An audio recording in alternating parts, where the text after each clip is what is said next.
Wow, किती सुंदर ही कलाकृती. एका टायर पासून बनवलेली ही छान अशी कलाकृती किती सुंदर दिसते आहे.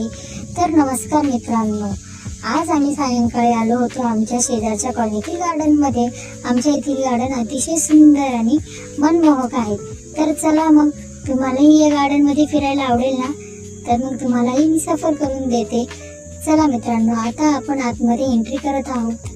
एंट्री केल्यावरच आपल्याला आजूबाजूला खूप अशी झाडे दिसतात.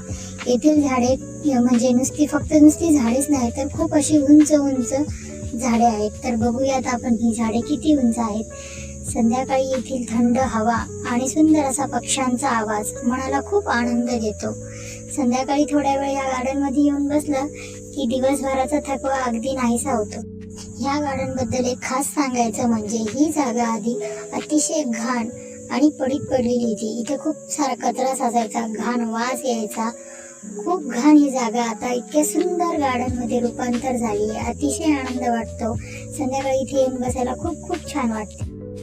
गार्डन मधील कर्मचारी देखील ह्या गार्डनची खूप निगा राखतात. वेळोवेळी खूप पाणी देतात आणि शोभनीय अशा वस्तू सुद्धा इथे ठेवतात. किती सुंदर वाटत आहे. तर चला मग आपण पुढे जाऊया. इथे बरेचसे लोक चालायला देखील येतात. मुलांना खेळण्यासाठी इथे खूप वेगवेगळ्या प्रकारची खेळणी देखील ठेवलेली आहेत. चला तर मग आपण बघूयात पुढे. काही लोक इथे बेंचवर बसून गप्पा देखील मारत आहेत. इथे लहान मुले खेळतानाही दिसत आहेत. अतिशय आनंदाने ते खेळत आहेत. वेगवेगळ्या प्रकारची खेळणी बघून मुलांनाही इथे यायला आवडते. आम्ही देखील गार्डन मध्ये थोडस चाललो. अशा ठिकाणी आल्यानंतर संध्याकाळचा थोडा वेळ इथे घालवल्यावर दिवसभराचा पूर्ण थकवा असा कमी होऊन जातो. दक्षला थोडं खेळायचं असल्यामुळे तो आणि त्याचे पप्पा गेले घसरगुंडी खेळायला. तो एवढा जोरात पळत होता की पिंजऱ्यातून पक्षी सोडल्यासारखा उडतच होता. नोकरी करत असल्यामुळे मुलांना वेळ देणं होत नाही. त्यामुळे रविवारच्या दिवशी आम्ही त्याला घेऊन गार्डन मध्ये येतो.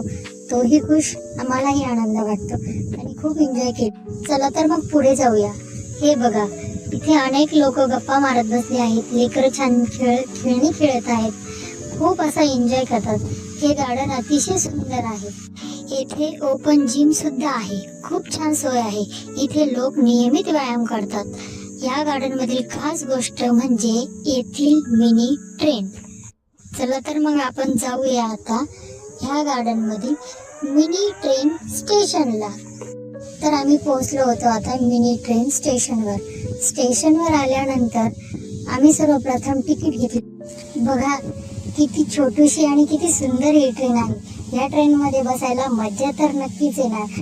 आणि तिकीट घेतल्यानंतर मी आणि दक्ष आम्ही दोघं जण गेलो ट्रेन मध्ये बसायला. आम्ही ट्रेन मध्ये बसल्यावर दक्ष खूप खुश होता आणि खूप खुश असल्यामुळे तो त्याच्या पप्पाला बाय बाय करत होता.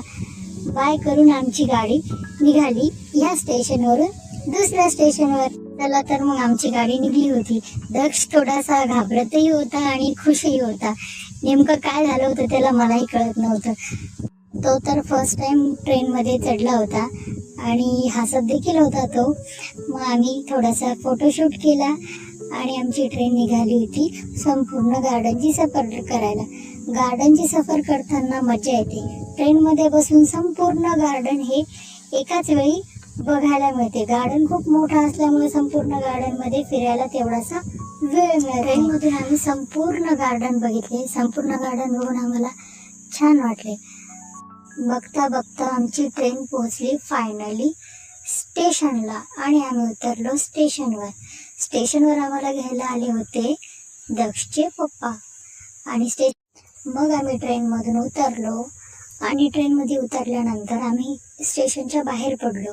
ही छोट्या ट्रेनची सफर आधी अतिशय मजेदार होती, आनंददायक होती.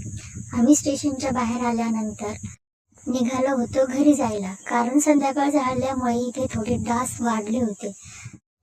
या ठिकाणी थोडा वेळ घालवला की मन शांत होते आणि दिवसभराचा थकवा निघून जातो. तर मित्रांनो, ही होती आमच्या कॉलनीतील गार्डन मधील एक सुंदर सायंकाळ आणि मिनी ट्रेनची मजेदार सफर. तुम्हाला हा ब्लॉग कसा वाटला? छान वाटला असेल तर लाईक करा, शेअर करा आणि अशाच नवीन नवीन व्हिडिओसाठी माझ्या चॅनलला सबस्क्राईब करा.